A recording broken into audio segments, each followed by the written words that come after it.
누군가에게 한없이 집착하는 사람, 그 집착이 감당할 수 없는 폭력이 된다면, 그리고 피해자가 수차례 경찰에 신고했음에도 아무런 보호를 받지 못한 채 결국 목숨을 잃는다면, 이 사건 아마 많은 분들이 기억하실 겁니다. 2021년 11월 19일 서울의 한 오피스텔에서 벌어진 김병찬 스토킹 살인 사건인데요. 신변 보호를 요청했지만 결국 전 연인에게 잔인하게 살해당한 사건이죠. 한국에서도 몇 년 사이 스토킹 범죄에 대한 경각심이 높아졌지만 여전히 피해자들은 제대로 보호받지 못하고 있습니다. 오늘 이야기할 이 사건은 스토킹이 어디까지 갈 수 있는지 보여주는 가장 잔혹한 사례 중 하나로 꼽히는데요. 사건의 가해자와 피해자, 이 두 사람에게 대체 무슨 일이 있었을까요? 2020년 1월, 김병찬과 A씨는 연인 관계로 만나기 시작합니다. 처음에는 평범한 연애처럼 보였지만 몇 달 지나지 않아 관계에 균열이 생기기 시작했죠. 김병찬은 연애를 하면서도 집착이 심했어요. 핸드폰을 확인하고 누구와 연락하는지 하나하나 따져 묻고 심지어 A씨가 친구를 만나는 것도 감시하려고 했죠. A씨도 처음엔 그냥 나를 많이 좋아해서 그러겠지 하고 넘겼을지도 모릅니다. 하지만 그 집착은 점점 더 위험한 형태로 변해갔어요. 2020년 12월 24일, 사건이 일어나기 대략 11개월 전이죠. 크리스마스 이브 전날 피해자는 금전적인 문제로 김병찬과 싸우게 됩니다. 그에게 돈을 갚지 않으면 다시는 만나지 않겠다고 말했어요. 전부터 채무 문제로 잦은 갈등이 있었다가 이날은 크게 다툰 겁니다. 김병찬이 피해자에게 약 400만 원 정도를 빌렸는데 시간이 지나도 갚을 기미가 보이지 않으니까 피해자는 답답했겠죠. 그렇게 싸우고 김병찬이 집에서 나간 뒤 피해자는 현관문 비밀번호를 바꿨어요. 그리고 이튿날 김병찬은 다시 찾아옵니다. 피해자가 비밀번호를 바꿨음에도 불구하고 그는 그 전에 알고 있던 비밀번호를 조합해서 비밀번호를 풀고는 피해자의 집으로 들어왔죠. 김병찬이 무단으로 집에 침입하는 건 이번만으로 끝나지 않았어요. 2020년의 마지막 날, 이날도 찾아온 김병찬과 A씨는 돈 문제로 싸우게 되는데요. 하지만 이번에는 말다툼으로 끝나지 않았습니다. 그가 격분한 상태에서 피해자의 목을 세게 졸랐고 이후 목에는 선명한 피멍이 남았죠.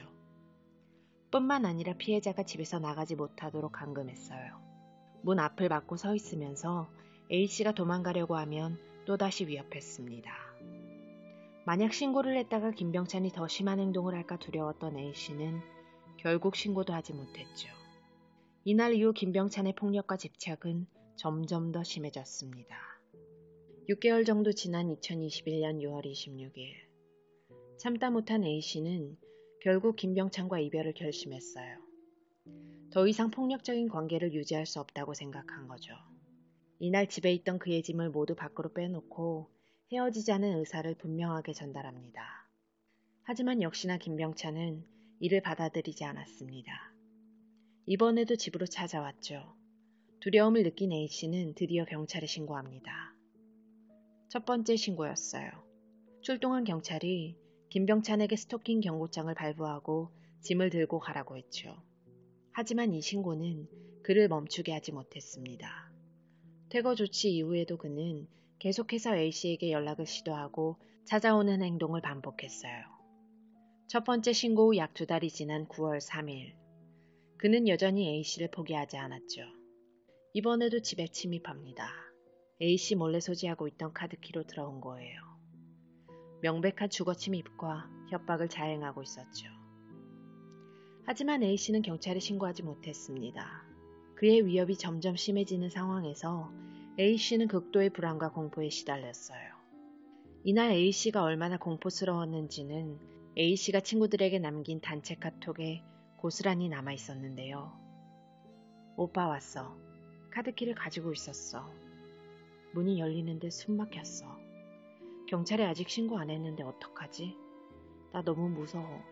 이거 지울게. 메신저로 아무 일 없는 것처럼 회사에 얘기해줘. 대답 안 해도 돼.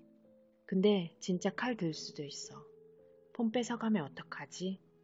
미안해 얘들아. 나 근데 너무 무서워. 어떡하지? 라는 내용이었습니다. 그렇게 2주 후 퇴근 후 집에 돌아온 A씨는 예상치 못한 상황과 마주하게 됩니다.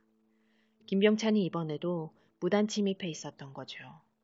A씨는 너무 무서웠지만 그가 쉽게 돌아가지 않을 거라는 걸 알고 있었어요. 추석 연휴 전에 같이 있기로 했잖아.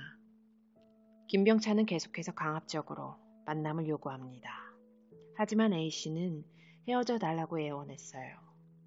그런 A씨에게 너 없으면 자신도 죽을 거라며 혼자 죽긴 억울하니까 너도 죽이고 나도 죽겠다고 위협했죠. 그리고 다음 날까지 A씨는 하루 종일 감금당합니다. 집 밖으로 나가려 할 때마다 그가 막았고 흉기를 들고 협박했어요. 결국 A씨는 살기 위해 필사적으로 탈출을 시도했죠. 김병찬이 순간 방심한 틈을 타 맨발로 집 밖으로 뛰쳐나왔어요. 그때가 19일 새벽 오전 4시 30분경이었습니다. 살려달라고 소리치며 관리실 직원에게 도움을 요청한 후 관리실 직원의 도움으로 A씨는 집으로 들어가고 김병찬을 밖으로 끌고 나올 수 있었지만 김병찬이 A씨의 핸드폰을 빼앗아 가지고 있던 걸 이용해서 A씨를 다시 협박한 뒤 집으로 들어갔죠. 이때 김병찬은 미안하다는 말을 반복했어요. 반복되는 패턴이었습니다. 때려놓고는 다시는 안 그럴게 하는 사람들의 전형적인 수법이죠. 결국 A씨는 살기 위해 다시 만나자고 김병찬에게 거짓으로 대답하면서 상황을 모면해야 했습니다. 이렇게 끝났으면 사건이 벌어지지 않았겠죠. 그 후에도 김병찬은 포기하지 않았고 더 끔찍한 상황이 벌어지게 만들었어요. 이 일에 대해서도 A씨는 휴대폰 메모를 해놨었는데요. 9월 17일 저녁 퇴근하고 돌아오니 집에 또 무작정 찾아왔음. 헤어지기 전에 추석 연휴 전에 같이 있다고 했던 게 기억났다면서 무작정 찾아옴. 헤어져 달라고 빌고 또 빌었는데 결국 못 헤어지겠다면서 너 없으면 나 죽을 것 같다고. 혼자 죽긴 억울하니 날 죽이고 본인도 죽을 거라고 협박하였고 9월 18일 밖에 못 나가도록 감금하고 칼을 들고 죽이겠다고 협박하여 칼을 가지러 간 김병찬을 밀치고 복도로 맨발로 뛰어나가 살려달라고 했지만 아무도 도와주지 않았음. 맨발로 기어서 엘리베이터에 탔고 경비 아저씨에게 도움을 요청했지만 김병찬이 내 휴대폰을 가지고 나가서 밖에서 찾아 헤매도록 만들었음. 다시 미안하다며 헤어져 준다고 했으나 계속 변덕스럽게 협박을 했다가 미안하다고 했다가 사람을 힘들게 했다. 비행기표 끊어줄 테니 가달라고 했지만 헤어질 수 없다고 협박이 시작되었고 죽고 싶지 않아서 다시 만나자고 하는 것에 동의했음. 거창에 같이 내려가겠다고 우겨서 겨우 대구에 내려줄 테니 가달라고 빌어서 대구까지 데려다 줌. A씨가 얼마나 무서웠을지, 얼마나 고통스러웠을지, 김병찬이 얼마나 사람을 괴롭게 했는지가 남겨져 있었습니다. 그리고 이 일이 있고 이틀 뒤였던 9월 21일에는 김병찬의 누나에게 그를 말려줬으면 하는 취지에서 메시지를 보내기 위해 메모했던 글도 남겨져 있었는데요. 김병찬이 서울로 찾아와서 막무가내고 정말로 무서운 건요. 저번에 김병찬이 목 졸라 죽인다고 멍사진 보내드렸잖아요. 테이프 사와서 절 묶고 협박하고 칼로 절 찌르진 않았지만 몇 번 들어서 제 목에 갖다 대기도 했고요. 경찰에 신고하고 싶은데 신고하면 꼭 죽이겠대요. 저희 가족들도요. 이러다가는 정말로 언젠가는 저도 가족들도 다 죽일 것 같아서 사람 대 사람으로 부탁드리려고 해요. 추석 주말 때 막무가내로 올라와서 이틀 동안 같이 있어주면 헤어져 주겠다고 해서 같이 있다가 결국에는 또 못 헤어지겠다. 너 죽이고 나 죽을 거다 해서 저 집에 가야 하는데 싫다고 저 데려다 주겠다고 고집 피우다가 제가 대구까지 데려다 주고 저도 고향집에 왔어요. 제가 또 언니한테 연락한 거 알면 진짜 절 죽일지도 몰라요. 저 이때까지 헤어지자고 하면 죽인다는 협박을 너무 많이 당했고 저희 가족들이 어디 사는 줄 안다느니 헤어지자고 하면 가만히 안 둘 거라느니 해서 전 너무 죽기 싫고 무서워서 올해까지는 또 기다린다고 했지만 저에 대한 집착이 너무 심해서 결국 또 연말에 죽인다고 협박당할 것 같지만 언니 사람 하나 살리는 셈 치고 그냥 걔 만나느냐 난 걔 별로다 뭐 좋은 여자 소개시켜줄까 이런 거로 저한테 들어있는 집착을 좀 해소해 주십사 살려달라는 연락을 드리게 되었습니다. 라고 남겨져 있었어요. 이미 김병찬의 누나는 그의 가족들은 김병찬의 상태를 알고 있었던 겁니다. 하지만 말리지 못했는지 말리지 않았는지 김병찬은 변함이 없었어요. 2021년 10월 9일, 이날도 그는 A씨의 집을 찾아왔습니다. 그리고 이전보다 더욱 심각한 위협이 이어졌죠. 신고하면 부모까지 가만두지 않겠다며 협박했어요. 심지어 신고하지 못하도록 옷을 벗긴 채 감금합니다. 게다가 좋게 말할 때는 듣지 않다가 협박하니까 만나자고 하는 걸 어떻게 믿을 수 있겠냐며 관계하는 영상까지 찍자고 요구했죠. A씨는 극단적인 공포 속에서 그의 요구를 거절할 수도 없는 상황이었어요. 그리고 이번에도 신고할 엄두를 내지 못했죠. 11월 7일 새벽 3시 40분, 이날도 김병찬은 A씨 집에 왔습니다. 그리고 자존심을 상하게 했다는 이유로 혼자 술을 마시다가 A씨에게 얼른 자라며 그래야 고통을 못 느끼지 않겠냐고 위협했고, 이에 공포심을 느낀 A씨가 김병찬을 데리고 집 밖으로 나갔어요. 어르고 달랬겠죠. 밖으로 나와서는 너무나도 평온한 모습으로 아무 짓도 안 할 테니까 집으로 다시 가자고 합니다. 그래서 집으로 들어왔는데 그는 다시 돌변했어요. 거짓말이라고, 죽일 거라고 또다시 협박했죠. 이번에는 다행히 신고할 수 있었습니다. 두 번째 신고였어요. 곧 출동한 경찰에 의해 김병찬은 퇴거 조치를 받게 됩니다. 그리고 너무 불안했던 A씨는 임시보호소로 이동했죠.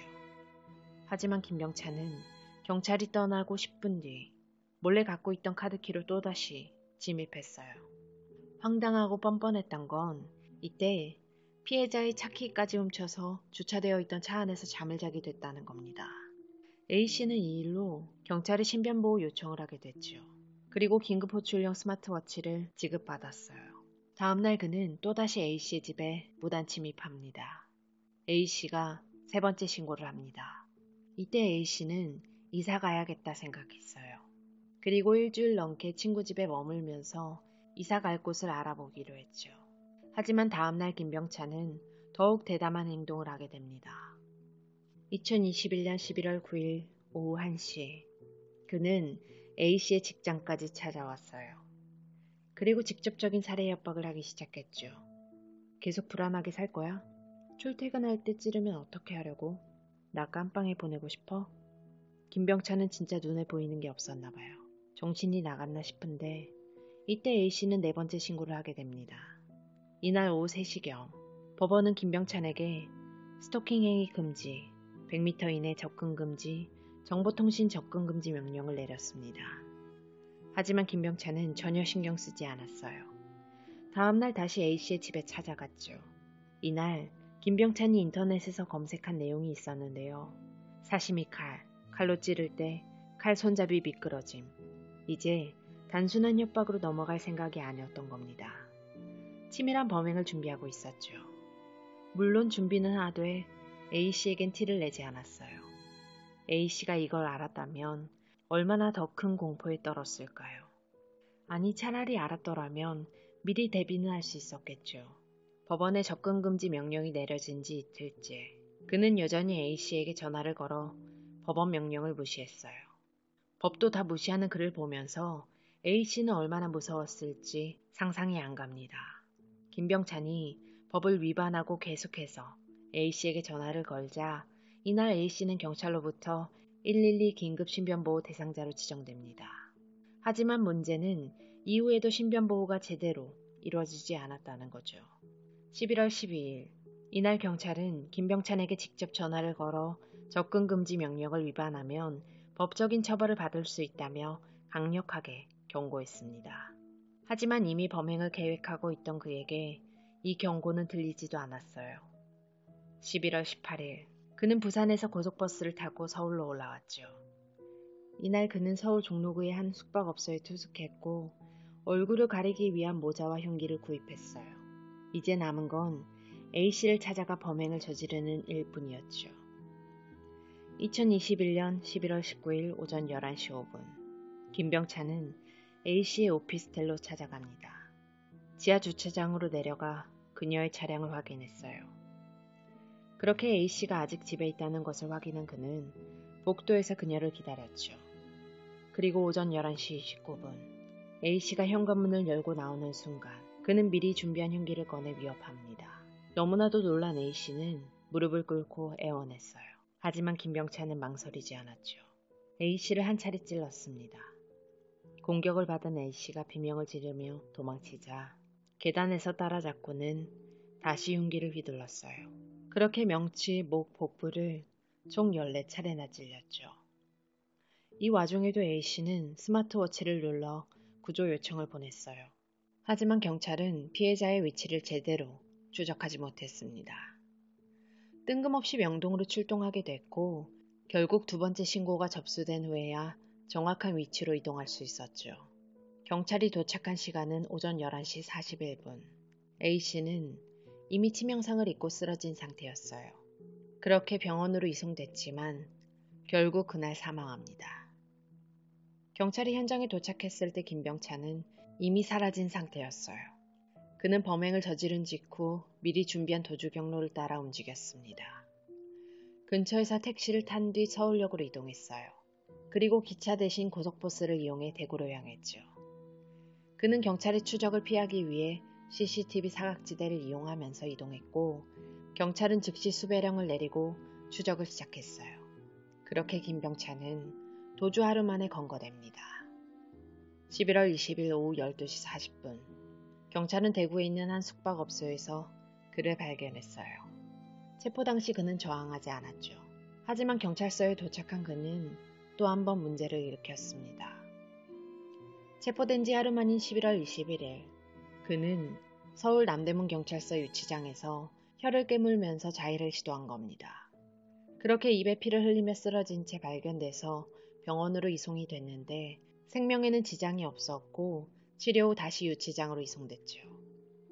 11월 22일 법원은 그에게 구속영장을 발부했고 이틀 뒤 그의 신상이 공개됐어요. 이제 본격적인 재판이 시작되는데요. 2차 공판에서 양형 증인으로 나선 A씨의 아버지는 재판장님, 지난 3월 땡땡일은 제 딸의 34번째 생일이었습니다. 그날 땡땡이의 유골을 뿌린 할아버지 할머니 산소에 가서 엄마 아빠가 미안하다고만 했습니다. 저 살인마에게 똑같은 범죄로 대갚아줄 순 없지만 평생을 감옥에서 참여하며 살게 해주겠다고 약속했습니다. 저 살인마는 칼을 준비했고 저희가 준비한 것은 이 종이 쪼가리에 불과합니다. 하지만 한 맺히게 토해낸 한 글자 한 글자가 칼보다 더 무섭다는 것을 알게 해주시길 바랍니다. 저희 딸에게 큰 위로가 되길 바랍니다. 라고 호소했고 어머니는 자식을 앞세운 부모는 피눈물이 흐릅니다. 봄이 왔지만 제 아이는 꽃도 피지 못했고 세상에 없습니다. 딸이 세상을 떠난 지금 가끔씩 중매가 들어오면 너무 슬퍼집니다. 너무 억울하고 분하고 슬퍼서 종교에 매달려도 보고 좋은 말씀도 들어봤지만 슬픔이 가시질 않습니다. 자식은 가슴에 묻는다고 말하지만 가슴에도 묻히지 않습니다. 내 딸 땡땡아, 엄마 아빠가 슬퍼서 울면 혹여나 네가 좋은 곳으로 가지 못할까봐 마음 놓고 울지도 못한다. 내 딸 땡땡아, 엄마 딸이어서 고맙다. 라고 호소했습니다. 하지만 이런 부모님의 강력한 호소에도 불구하고 1심에서 내려진 판결은 많은 논란을 불러일으켰어요. 2022년 6월 16일 서울중앙지방법원은 김병찬에게 징역 35년을 선고했습니다. 전자발찌 부착 15년 명령도 함께 내려졌어요. 보복 목적으로 살해했고 범행 수법이 잔인하고 계획적이었던 점. 하지만 김병찬이 범행을 인정하고 반성하고 있다는 점에서 내려진 형량이었죠. 피해자의 가족들은 이 판결에 강하게 반발했습니다. 당연하죠. 사형도 아니고 35년이라니 진짜 속이 뒤집어졌을 것 같은데요. 결국 검찰과 김병찬 모두 항소를 합니다. 그리고 3개월 뒤 열린 2심 재판에서는 5년이 늘어난 징역 40년으로 변경됐습니다. 2023년 1월 10일 대법원에서도 징역 40년형을 확정했어요. 그리고 전자발찌 15년 부착 명령이 최종 확정됐죠. 그렇게 김병찬은 2061년 11월 19일이면 만기 출소할 예정입니다. 나오면 70대 후반이 될 텐데요. 김병찬에게는 1분 1초의 자유도 허락되지 않는 게 맞지 않을까요? 이 사건은 인천 층간소음 흉기난동 사건과 비슷한 시기에 발생한 사건이라 경찰에 대한 신뢰도가 바닥을 기는 계기가 되었습니다. 게다가 피해자는 5번이나 신고했음에도 불구하고 경찰은 민기적거리면서 제대로 된 조치를 취하지 않았고 기껏 전해준 스마트워치는 오작동으로 피해자를 지키지 못했죠. 그리고 이 사건이 발생하기 3년 전에도 이미 권익위 위해서 스마트워치에 문제가 있다고 건의를 했다는 사실이 드러나면서 경찰의 안이함이 더 두드러졌습니다. 더 안타까웠던 건 피해자가 생전에 친구와 카톡으로 대화하면서 경찰의 소극적인 태도에 불만을 표하면서도 경찰서가 가까운 것과 스마트워치를 갖고 있다는 점에 든든함을 표시한 것이 드러난 거죠.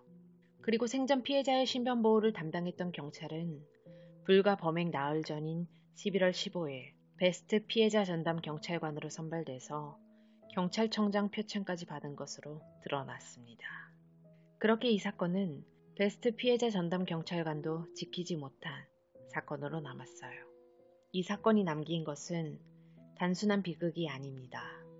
한 사람이 오랜 시간 공포 속에서 살아야 했고 결국 모든 것을 잃고 말았어요. 그리고 남겨진 가족들은 그 슬픔과 상처를 안고 살아가야 하죠. 2022년 4월 스토킹 처벌법이 개정되면서 스토킹 범죄가 더 강하게 처벌받을 수 있도록 법적 장치가 마련됐지만 여전히 부족합니다. 스토킹 신고를 해도 가해자가 바로 체포되지 않는 경우가 많고 신변보호 조치는 미흡한 부분이 많은데요. 우리나라 법은 정말 피해자를 위해 존재하긴 하는가 싶을 때가 많습니다. 남에게 피해 주지 않고 정직하게 사는 게 너무 바보같이 사는 건가 싶을 때도 있어요. 유가족들과 피해자분들이 억울한 일이 없도록 처벌이 강해졌으면 좋겠습니다. 이란에는 키사스 제도라는 게 있는데요.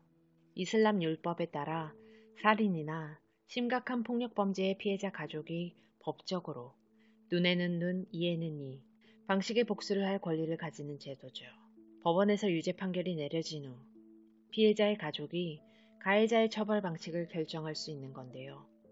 복수를 선택할 경우 가해자에게 동일한 방식의 처벌이 집행됩니다. 그리고 용서를 선택할 경우 가해자가 합의금을 지불하고 처벌을 면제받을 수 있는 건데요. 특히 피해자의 가족이 가해자의 처벌을 직접 행사하는 의식을 진행할 수 있는 경우도 있고 특정 날을 정해서 복수를 집행하는 사례도 있다고 합니다. 이 제도는 현재까지도 적용되고 있다고 하죠. 이 제도가 정말 좋다고 하기는 어렵겠지만 가끔은 이런 제도가 부럽다고 느낄 정도로 답답한 판결이 있기도 합니다. 안타깝게 희생당한 피해자분의 명복을 빌겠습니다. 지금까지 고요한 밤이었습니다.